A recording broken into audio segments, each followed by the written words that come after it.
morning, everyone. Good morning. It is a pleasure to be here with all of you today. I am delighted that OTC Market and CrowdFundBeat decided to host us here today to talk about Regulation A+. I am the founder of Wales Capital, which is a consultancy that focuses on regulation and compliance for crowdfunding. That's across Regulation 506D, Regulation D, 506C, Regulation A+, as well as Regulation Crowdfunding. I'm also the founder of CrowdBureau, which is a regulatory advisory services firm that focuses on research, analytics, and risk management. I hope that today most of you, if not all of you, will leave with a better sense of judgment on how to run a Regulation A+ offering, but also to have a roadmap on how you should approach getting the capital that you need for your businesses. Building a quality market for smaller companies requires innovating new business models and practices, and there is room right here today, us private sector people that will lead the charge in making this our reality. When asked to come and talk today about Regulation A+, the state of Regulation A+, for a moment I thought, what would I share that will influence, inspire, and galvanize each one of us to move forward with conducting a quality regulation crowdfunding offering. Regulation A+ is a scale disclosure exemption for companies to raise up to $50 million if you're using Tier 2, which exempts pre-blue sky law, versus using versus using Tier 1 of Regulation A+, which conducts the offering at the state level and allows you to raise up to $20 million. With that particular side of the offering, you have to comply with the state blue sky law. I know this is a small group and there are strengths and power in numbers, so I decided that in order to know what the state of Regulation A+ is, we need to define what the state of Regulation A+ should be and develop a roadmap from there. Throughout the day, I am sure that my colleagues and friends like Doug Elenoff, Scott Purcell, Ron Miller, Sam Gusick, and the whole lot that are speaking today will round out the conversation. So let's start with what would be the ideal state of Regulation A+. To me, that would mean having quality offerings, which captures a sizable share of the capital markets for smaller companies raising capital. We all know the capital formation through private placement securities have increased since the onset of the financial crisis, and amounts raised through unregistered securities have totaled more than $2 trillion since 2014. There are over 3,000 broker-dealers registered with FINRA and the SEC, and from what I've seen, roughly 1%, if that, has been used to file the Regulation A+ offerings at the federal level. There are 19 funding platforms that have been registered with the Financial Regulatory Administrator. I had to say FINRA. Everyone always asks me what does that mean at the end. And those guys are conducting the Title III regulation crowdfund offerings. So what does the size of the market really look like? So under Regulation D 506, the best numbers that we have is from EGR, and that would be since the end of 2015. There will be another report coming out towards the end of this year. But these numbers from 2015 really look at the market from 2014 and show us that over 33,000 offerings were conducted using Form D. Those were the companies that filed the Form D. We're sure there are probably other companies that raised capital. They just didn't submit the Form D. And that accounted to $1.3 trillion that had been raised using 506. Rule 506 actually accounts for 99% of the amounts reported and sold, including 97% of the capital raised using Rule 504 and 505 offering limits thresholds. Since the effectiveness rule of 506C on September 23, 2013, that eliminated the ban on general solicitation advertising, only a small portion of companies have raised capital using that offering. 2% of the market, that's roughly $33 billion worth of capital that's been raised. So we're going to get there in terms of where we are with the state of Regulation A+. So if we look at regulation crowdfunding, which just went live roughly 6 months ago, the stats on regulation CF makes up a diverse group of companies, very much like regulation A+. And as of yesterday, there were 19 funding platforms that have been registered with FINRA, and over $12 million have been raised by the investors looking at over 138 of the offerings. So that's pretty good. Now let's look at Regulation A+. Under Regulation A+, there has been over 100 filings, and they have been submitted to the SEC, and the SEC has qualified nearly 50 of them. Okay? $2 billion has been targeted and funded, which includes these 100 companies that have submitted the Form 1A. And since then, $840 million has been associated with those approved filings. So to me, there are two words that pretty much sums up Regulation A+. We're in our infancy, and there is opportunity. So if we look at where Regulation A was back in 2011, so if we look at the life cycle of this, 2000 to 2011, there were roughly 10 companies that had used that part of the regulations. They could only raise up to $5 million for each offering. So let's just say each of those companies raised $5 million. I don't have the stats specifically for each company, so I can't give you a total number, but let's just do the math on that. We know that they would have raised $50 million if they all raised the top end of the bar. So if we've raised $840 million today using Regulation A+, and we've only been live less than a year, we've done pretty well when we look at it from that side of the table. But if we compare it to where we are with the capital markets as a whole, looking back at Regulation D 506C, we see that we are much less than 1% of that small 2% of the overall capital markets. So that's why I say we are in our infancy, but there's a lot of opportunity for us to grow and get to where we should be. And that will start to define us having a quality market, a healthy market, and help to promote this. So what do we all need to do? So from a business standpoint, if you are an issuer, I think the issuers need to be more embracing of allowing there to be research for your companies, because it's all about marketing, getting the investors really excited about what you're selling. And in order to do that, it's not just about putting on a great commercial. I mean, I love the Ilio Motors, and I think someone from Ilio Motors is here to talk with us today. I love that commercial or campaign, it's wonderful.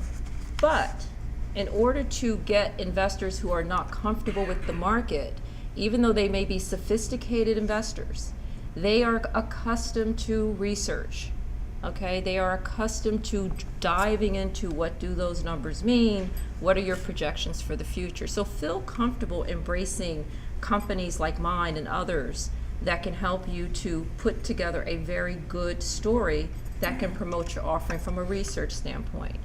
But then seek out partners that can work with you also in terms of some hardcore marketing, because it's not solely the responsibility of the funding platform.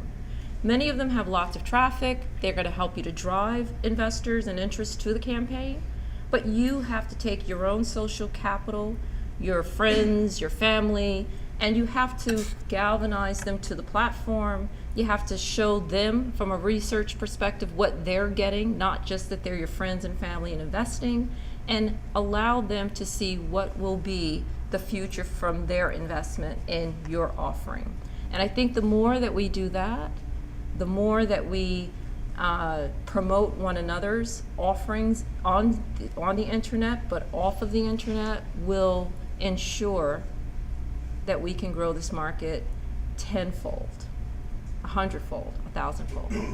So I will stop there and see if there are any questions. And thank you. Yes? When you say $840 million were associated, do you mean actually raised? Yes. These are numbers that are coming from the Securities and Exchange Commission on the EGGR system. So that would have been in the course of 2015? Yes, from when...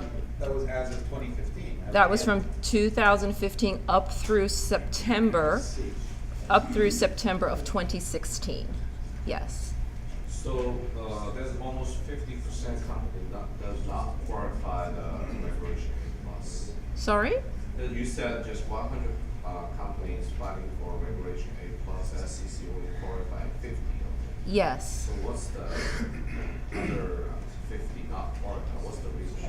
I don't know the reason why they're not qualified. So they may be somewhere in the pipeline in terms of either answering additional questions with the Securities and Exchange Commission, or maybe they were disqualified, but they're somewhere in the process.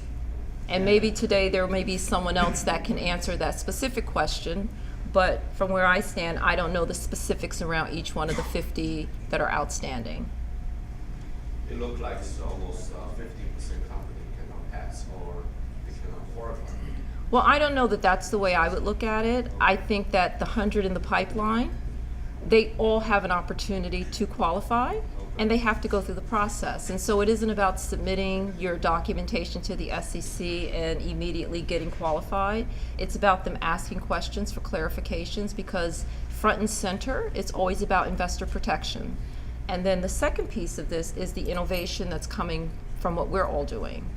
And so they want to be methodical, they want to be careful, and from what I have experienced and listening to some of my colleagues, the SEC is moving a lot faster in the qualification process for Regulation A+ offerings than any of us ever expected.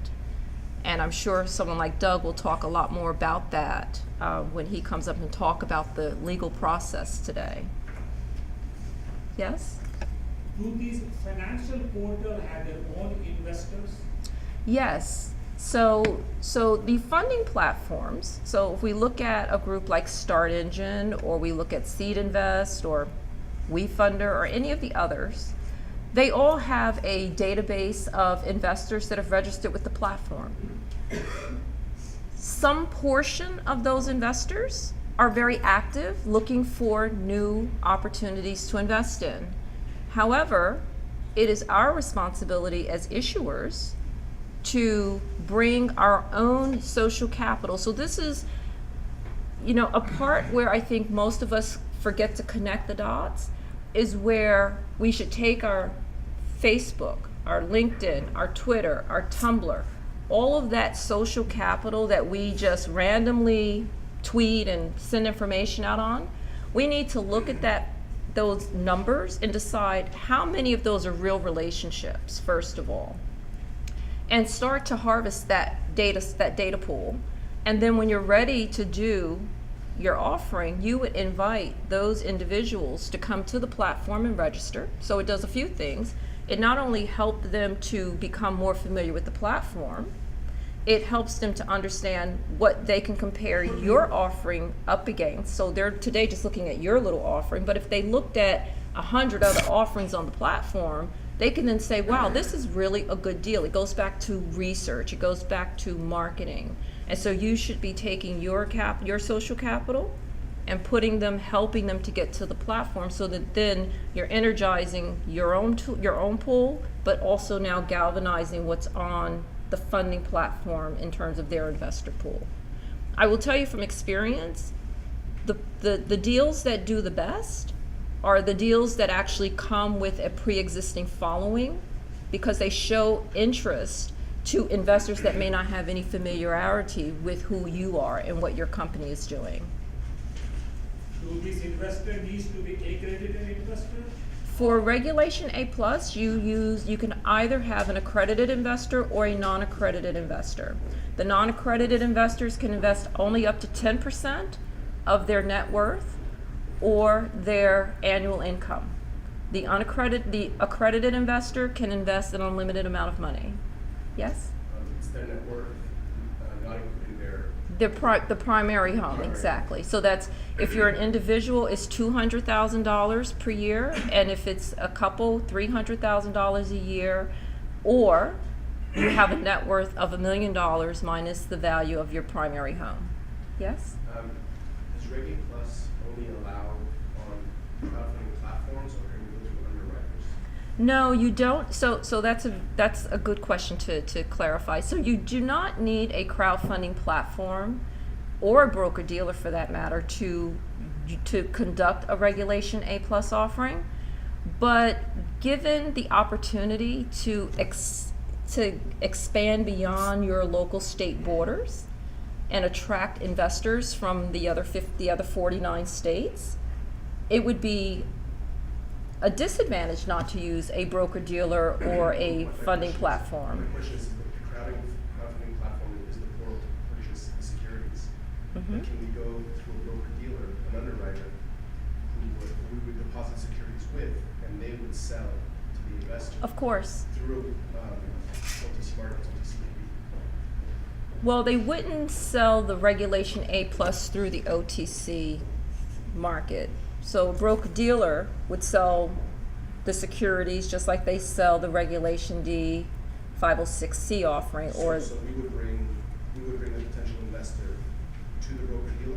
well, you can, but the broker dealers also, with a fee, will market the deal for you Through through their customer base? their customer base. Just like the old-fashioned traditional way of raising capital, you can leverage a broker dealer to do that without a portal. Right, and then the investors would take the securities they purchased, and they could then, the secondary market through OTC, they could resell. Well, that's a second step. Okay, and so I'm hoping that there's someone here to talk about the process on how you get from a Regulation A+ offering to becoming a registered issuer on the OTC market like Ilio Motors did. I mean, it's a fantastic story to talk about. Allows us to raise up to 25 or 50 million. You can raise up to 50 million Tier using 2. Tier 2, yes. Without taking into consideration the state borders. That is And correct. then through an S1 filing, the investors could then trade their stock on the secondary market. No, not so, well, there's a whole process there, so I don't want to, yes, you can get there, Okay. but there are a lot of steps. There's a roadmap that you have to put in place in order to make that possible in a legal way. So I'm not going to jump through all the hoops for you with answering the question, because I know there are others that are going to do that, but yes, you can do exactly what you're suggesting. Be a road to that. Yes. We hope that it's a road to that, because that's how we start to expand the market, by offering a secondary market which gives us transparency, distribution channel, and more liquidity. Yes? Yeah, and then the 40 million that's been raised, how much of that has been institutional? I don't have the answer for that, but I will find out for you. Okay? And when you say institution, you mean institutional investors or institutional offering? No, institutional investors.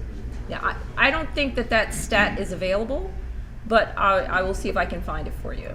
Okay?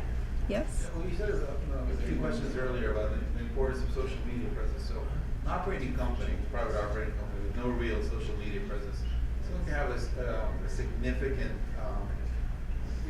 effort first to put into place the social media presence to really make a Reg A offering practically possible. Yeah, so I think there are two sides to this coin. The first is, what is your social presence as it relates to your corporate entity?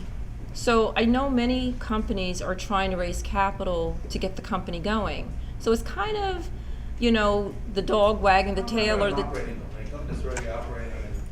But if the company doesn't have any corporate branding or marketing around it, it makes it a little bit more challenging as it relates to just doing a crowdfunding campaign to raise capital. So what I would recommend is considering joining forces, joining these two things together. So doing some marketing, so create a budget, typically 15% of a company as a whole would invest 15% of their revenue in their marketing. Forget crowdfunding. So take a portion of that, 15%, and say I'm going to allocate a portion of it specifically for crowdfunding, but I'm going to really market and brand my company. Because these two things, well, this is independent of the crowdfunding platform. This is about you maybe having press releases. This may be about you doing some type of TV marketing, ad campaigns on the internet, maybe speaking engagements, whatever, depending on your line of business, will dictate how you want to market and brand the company. And so there are groups that are focused 100% on helping to market and brand your company. And then that is an extension to how you can actually have a successful crowdfunding campaign. I mean, our best investors are those who are our customers or prospective customers. So when I'm looking at a campaign, the questions that I ask is, what is the dollar amount I'm trying to raise? And then based on the number I'm trying to raise, what is the minimum investment I'm going to accept from an investor? How many people, institutional or individuals, need to come to my website or to the platform and see my deal? And what percentage of those eyeballs are going to actually convert to either becoming a client or becoming an investor? And the percentage of this is so small. So you have to be very mindful of, if you're raising $100,000, but your minimum investment is $10,000, well, you know, you need X number of investors that are going to put that minimum amount in. And so to get that minimum number, how many people are you going to drive? A much larger number of people need to come in and see the offering. Thanks, Ian. So I will be available for further questions this morning, maybe a little bit later this afternoon. It's a pleasure, and I hope this has been helpful. Thank you, Sydney. Thank you, Sydney. Thank you, Sydney. Thank you, Sydney.